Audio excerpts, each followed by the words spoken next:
And we're live. Here we are. Okay, hey, Hey, Kat. Good to everybody. see you Hey, again. Dan. Here we are. And hello to Mr. Fat Tuesday. Mr. Fat Tuesday's in the background here. Wants to be sure that we know he's here. Well, it's great to see you again. And boy, I tell you what, in our little prep session ahead of this live stream, you had some really cool stats that were going on here in the local market. And I wanted to just really quickly introduce um, your stats by Cat. Uh, First, this particular one this week that came out is for Sonoma County. I got to tell you, it is the best source if you're looking for real-time, updated stats that I've seen anywhere, and it's just a fantastic service that you provide for your clients. And I want to thank you very much for including me on your mailing list. Yeah, absolutely, Dan. You know me, I get kind of crazy about stats. I love it. I look forward to pulling them every week, and I get excited. It's really fun for me.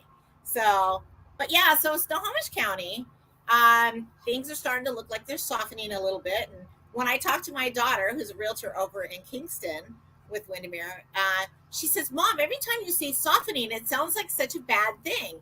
And I'm like, "Well, it's not really a terrible thing. It's just a fact. We're either kind of on an incline, maintaining, which rarely happens, or we're coming back down. And so at this point, we have increasing inventory. So we've gone up from 0.7 months supply 2 weeks ago to now Snohomish County is up to 0.9 months supply of inventory. And so, that matters. So now when I'm looking at data, for instance, how many homes that were listed in 7 days ago for the first 7 days on the market, sold in the first 7 days on the market, well, only 50% now, whereas that was 64% a couple of weeks ago. So, a lot less sellers that are coming on the market are getting their home under contract within that first 7 days. So, and the data for the 14 days, getting your home under contract within 14 days is also starting to slide a little bit. So it's going to be a little bit tougher going forward for sellers to get their home under contract, quickly. And the multiple offers may start to fade away eventually. Right now, we're still seeing multiple offers on probably almost half the homes out there. But it's if summer, if it's an average summer, in an average summer, we will have more inventory coming on the market. We should have less buyers this year because interest rates are so high. There's a good chance that we will see an increase in inventory over the summer, and we could see prices start to soften, come down just a little bit in a month or two. That's going to take some time because, you'll have some sellers that now are on, stay on the market in 60, 90 days, and they're going to start slashing prices like they did last year. Just not to the same degree, but I think it's going to happen.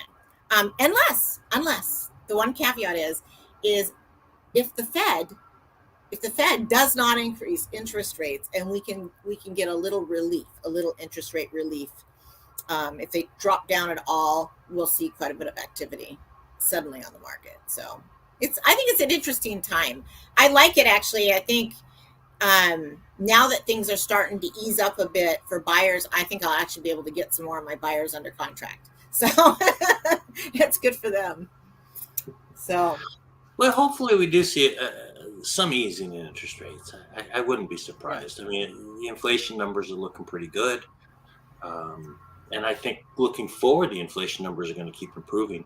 So I think eventually, one of the things I think it's holding rates up right now, quite honestly, is at the end of the quarter, banks have liquidity reports that they have to file and bank deposit reports. And I think once we get past that period, going into the next 2 weeks, basically, we get past that period, I think you are going to see, because I think what's going on right now is some bank selling of treasuries and things like that to meet their deposit requirements. But right. We'll see. We'll see. I know. Interesting stuff. Yeah. So, I pulled some stats for new construction in Snohomish County too, which is kind of interesting. I'd like to just mention that really quickly. But it looks to me, so, offer review dates. So going back to resale, so offer review dates, there were only 32% of sellers in the retail market or the resale market that set offer review dates this last week. So I thought that was interesting. And then when it comes to new construction, only 5 out of 31 set offer review dates, which that's 5 divided by 31. That's only 16% of new construction. So new construction, as a general rule this year, are not setting offer review dates. And, they was 30. Go ahead. Well, I was going to ask, and so by not setting offer review dates, is that a bit of a sign of weakness in new construction at all, you think? Or It is, yeah, a little bit, yeah, because they're assuming they're not going to get multiple offers, and so I think when you're looking at the median days on market for pending, so some of the homes are getting half the homes are getting under contract within 8 days or less of the ones that went pending. So, it's a softer market than what it was last year. Last year, new construction was just like resale. Everybody was setting offer review dates, waiting until Monday or Tuesday to review. Builders just collected offers and then made their decision. So that is not happening this year. So it is a way for a person to get into a new home and not have to compete, which feels better than competing, to be fair. So the downsides, of course, with new construction are the lot sizes, right? right, And is it a quality builder? What can you do to vet the builder and make sure they're using good quality materials for the Pacific Northwest? I mean, we've had a number of issues with siding and roofing, even windows over the years up here just because of our weather conditions. So right. It's new construction is always, you're just hoping for the best, right? Yeah, So Well, I do think that's pretty key too. Is you touched on it? Is finding a builder you can trust. yeah, absolutely. Yep. I guess one of those things people would take for granted. And mm-hmm. Anyway, go ahead. I'm sorry. Oh no, you're fine. No, I was just gonna say, I have a story. If you'd like to hear a story. Yes, very much. So I was I sold a house to a guy and his family 18 years ago, and we ended up getting reconnected. Actually, his emails, I was sending him emails, my stats by cat, and they weren't going through, and I was like, what is happening? So I texted him. I said, hey, what's your email? And so he got a hold of me and he gave me his new email, and he said, hey, by the way, I actually was thinking about investing in real estate. Let's get together and chat. So we met up, and so this, I set him up on a search and getting him started. We talked about where to get funds. He could pull a HELOC if he needed to, or he could use his available cash. So we ended up looking under 500. That was his kind of comfort zone just to get started buying investment properties. So I sent him everywhere in the state that was under every duplex in the state that was under $500,000. And I kept that search going to him every week. And so last week he came across a house in Grays Harbor County that really penciled well, including having a property management company handle it for him. And it still was positive. So we decided to go ahead and take a look at it. So I called the listing agent. Of course, both units are occupied, so we had to make an appointment several days later. But we went last Saturday, and it was built in the early 1900s. So post and pier foundation, and that, of course, can be interesting because over time, it's literally a post on a concrete pier, just sitting on dirt, right? That's what that is. I mean, it's exactly what the name says. So if your ground is soft at all, or it has a lot of moisture content, you can get some sagging. So we were walking. The listing agent met us down there. We kind of went through one of the first home. It's essentially 2 single family homes attached by one wall. So they look like 2 separate houses. They've got 2 separate yards. So they live like 2 separate homes. So we went in the first one, 3 bedroom, 2 bath. had been updated the year before. Wasn't super clean, wasn't fancy, but livable. And but we noticed that in the back bedroom, the floor was pretty Okay. significant slope. You didn't need to put a marble on that to see which direction it went. Just saying, you could almost kind of, you almost felt like you were going to go skating downhill. So, It's almost like anyways, I grew up in California, and you go over to Santa Cruz, and you go to the mystery spot, and that would be like the yeah, mystery spot. exactly, totally, Go ahead. yeah. I mean, you're on a slant. I mean, there's just no question, So we go into the other house. It's a 2-bedroom, 1-bath. And again, fairly clean, not super modern, but, totally functional for a place to live. Both had good paint on the inside and, nice floors and stuff like that. And we get back to the laundry room, which the laundry room and the bedroom share a wall. They share a common wall. And it's probably only 12 feet wide, honestly. That's the only part that's attached between the two units. But the laundry room was like, again with the sloping down. Yeah. And so we kind of asked we asked the listing agent a little bit, and he said he had an inspection report from when they bought it just about 7 months ago from last year. So he did end up sending that to us. So after we left there, we agreed that the foundation was something that would definitely have to be looked at. And my client decided he wanted to write an offer. So we wrote an offer, wrote it for full price just to tie up the property rate. And then, we'd have an inspection to see if there's anything that we really need to worry about, because even at full price, it penciled. It does. So, but we needed to identify if there's any bigger issues. And the inspection report that was provided wasn't very super specific. They did call out the foundation and suggest you get somebody to take a look at it. But so we have another guy scheduled, an inspector scheduled for this Saturday. And we'll see where that goes. So we're contingent on a 10-day inspection. So we have until next Thursday. But we'd like to get the appraisal ordered. So this is kind of the kicker. We try to do a short close, a little over 3-week close, but that really puts a damper on the length of time you have to get all your inspections done. So even though we got a 10-day inspection in there, we really need to get that appraisal ordered. So important for my client to be able to make up his mind based on the inspection on Saturday. So so we can get the appraiser in there hopefully by Monday or Tuesday and still get closed in plenty of time if he wants to move forward.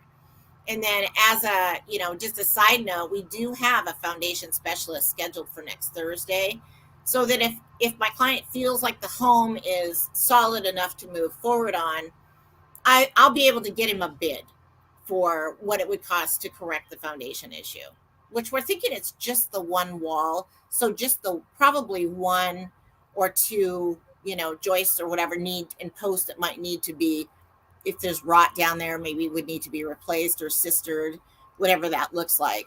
But so he's positive, he's thinking he's going to buy his first investment property. He's pretty excited. So we'll see what happens, but stay tuned for more on that. Oh, goodness gracious. So I go everywhere because I got to tell you, Grays Harbor is, just to start with, just to get into the county is like 2 hours. And that's with no traffic. Just saying. So, Did you go around? Or? Yeah. Because you just go down through Olympia and then, head over towards, Aberdeen, area over there on your way to Ocean Shores, if you can include that in your trip. Yeah. Which I wasn't able to do, but I wanted to badly. So, if you can throw in a night, over at the coast while you're, on one of the days you're going showing, that's just fabulous. There you go. I should think about that for this Saturday, because I'm going to spend another Saturday down there. So maybe I should look and see if there's any rooms at the Polynesian down there in Ocean Shores. There you go. Yes, that's right. For myself and Mr. Fat Tuesday. Mr. Fat Tuesday. There you go. He needs to go to the ocean, Dan.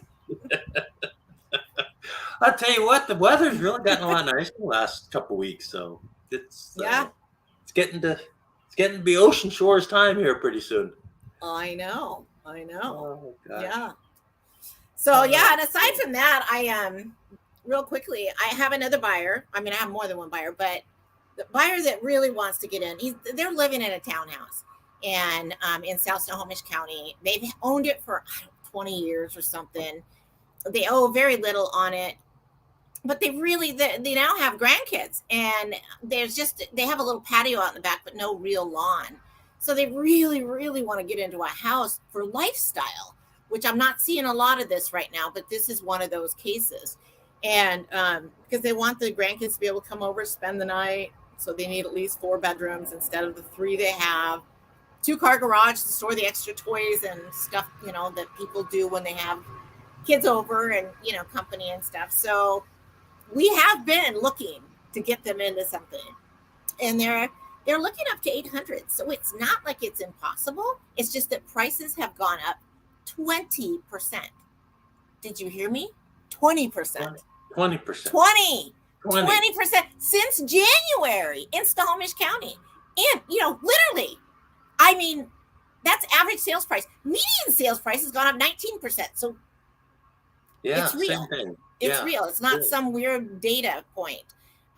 So it's really gone up 20%. So we've been looking this whole time. And I got to tell you, we could have gotten them into something for $650, $700 in January.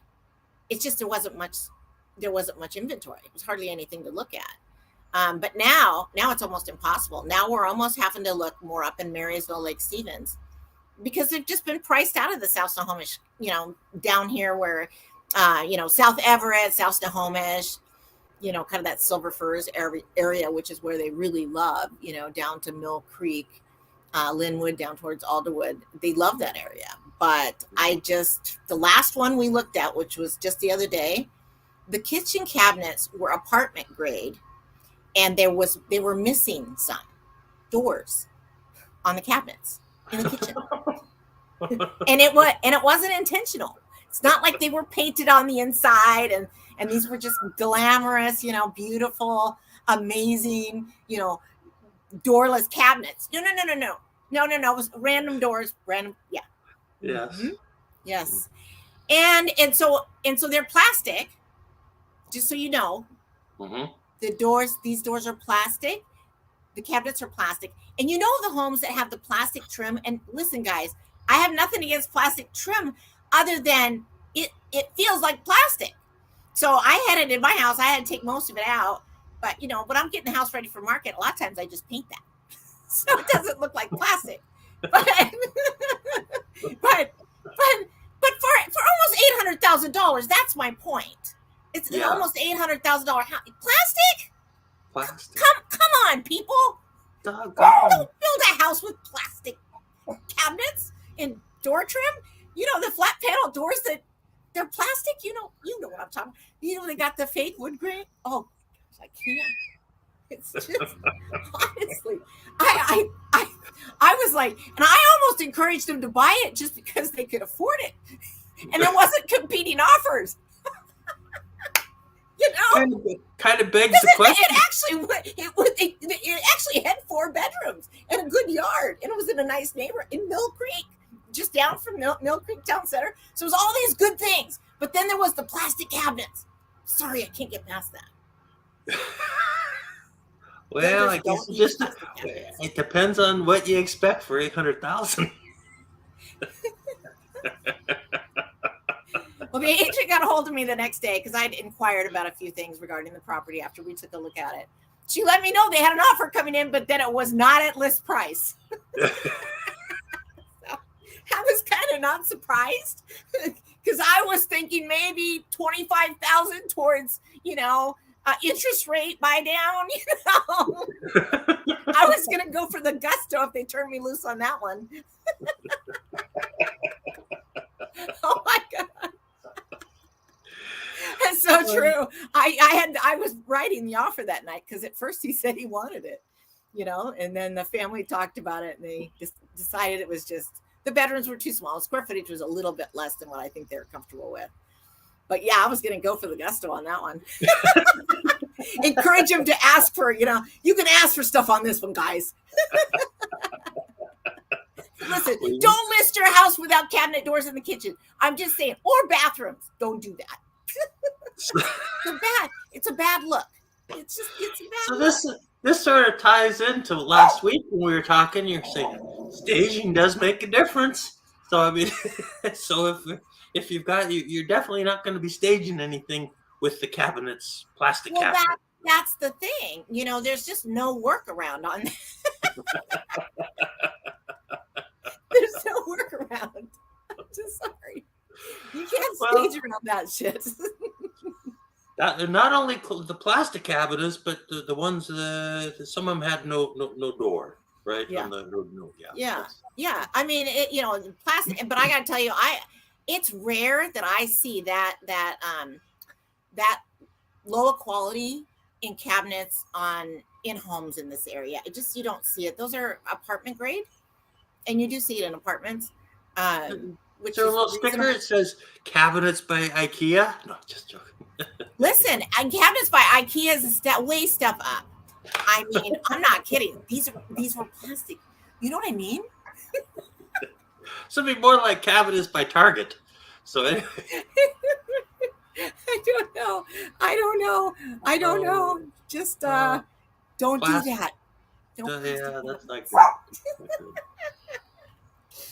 Anyway, so they could have bought that. That's the thing. They could have bought that house, but they just a little too small in the cabinet thing. Man, that's okay. There's another one out there calling their name, I'm sure. Oh yeah. And where are they looking at right now? Like around Marysville?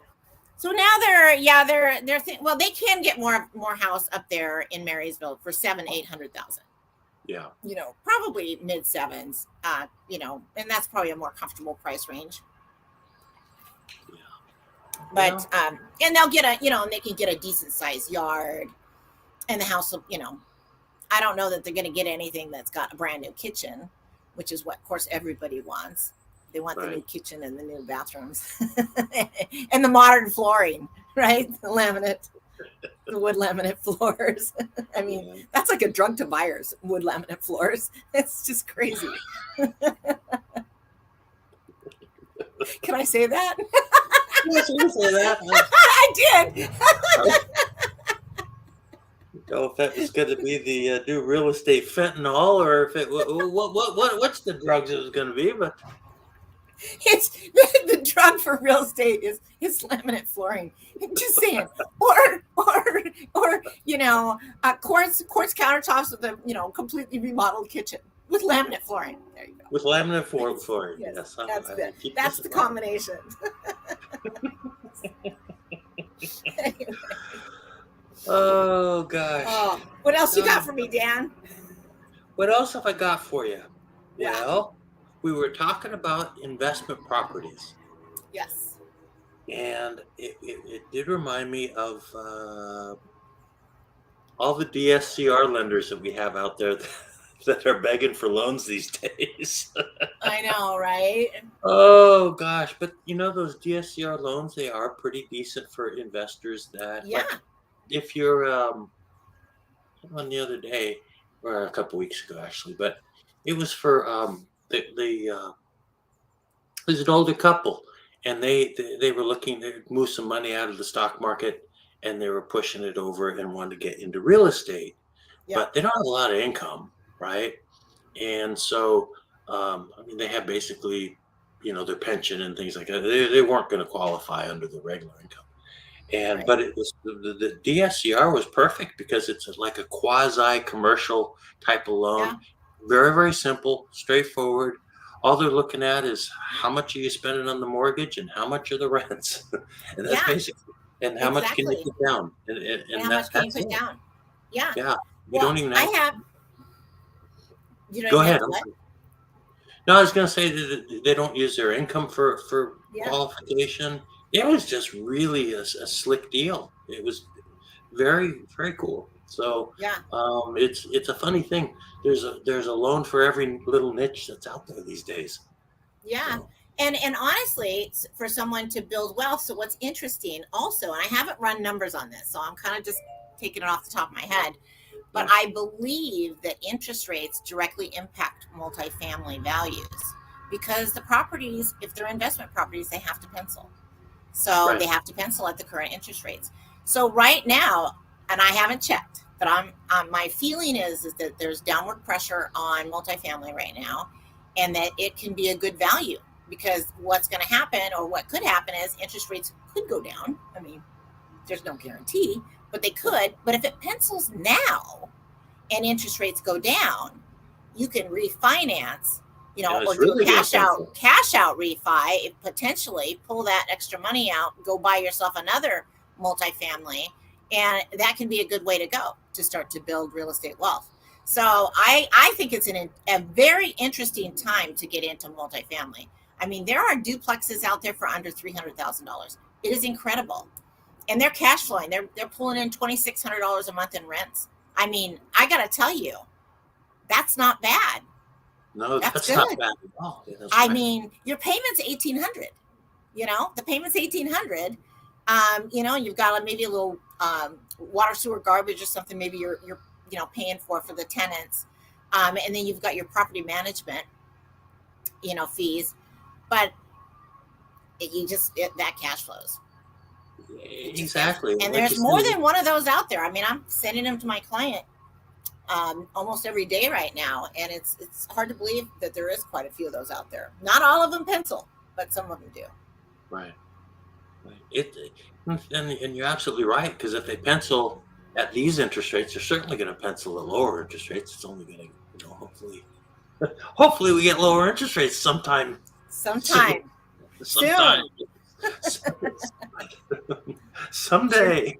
We sure want to see that again. We would. And like I said, I think we will see it to an extent, but I do think we'll see rates coming down. But I will say you really hit on a good theme, because Yeah. I do think the real estate. If you took a look at the 19th, and maybe we could talk about this upcoming. But there was a really interesting article, and I know you look at Calculated Risk by the Calculated Risk Hmm. fellow Bill McBride, and he pointed out over a year ago that this is really much closer to a 1978 to 1983 type of market that we're in. Not Hmm. like we faced in 2008. And during that, Right. see, I'm old enough to remember during that period of time, the real estate was very, We very don't. popular. We shouldn't. Oh, we don't own up to that, Dan. I shouldn't, but but for whatever reason, I was kind of tuned in back when I was 3 years old. Anyway, Your it nose is is a very, growing.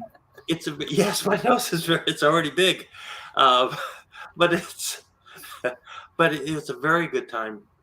That period of time was very good for investment properties, Yeah. apartments, things like that, and I think you're going to see a replay of that going forward. Um, I think it could be an incredible opportunity right now, yeah, um, just because they do have to pencil at the higher interest rates, so that's pushing prices down. And yeah, and some of them aren't selling because they don't pencil, you that's know. right.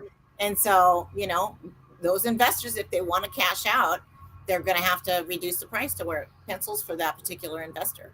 Well, and I think that's something to keep in mind if you're listing the property, not as a listing agent, but as a seller, that you kind of have to put yourself into the shoes of an investor and Yep. say, okay, if you're an investor, how much are you looking to put down? And if they do that, does it pencil?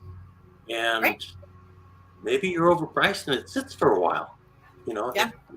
it, Because I'll tell you what, for multifamily, if you are not overpriced, it gets snapped up. You don't right. have 3 or 4 days. Usually it's the first weekend. So, and I can't wait to pull stats on multifamily. Now I'm going to have to do that. Now, see what's happened to me now? Start talking about multifamily. Now it's a whole another set of stats. Dan, oh my gosh. Oh, gosh. Well, Kat, it has been great talking to you. Yeah, you too. Good luck this weekend, and Thank you. great conversation. Thank you very much.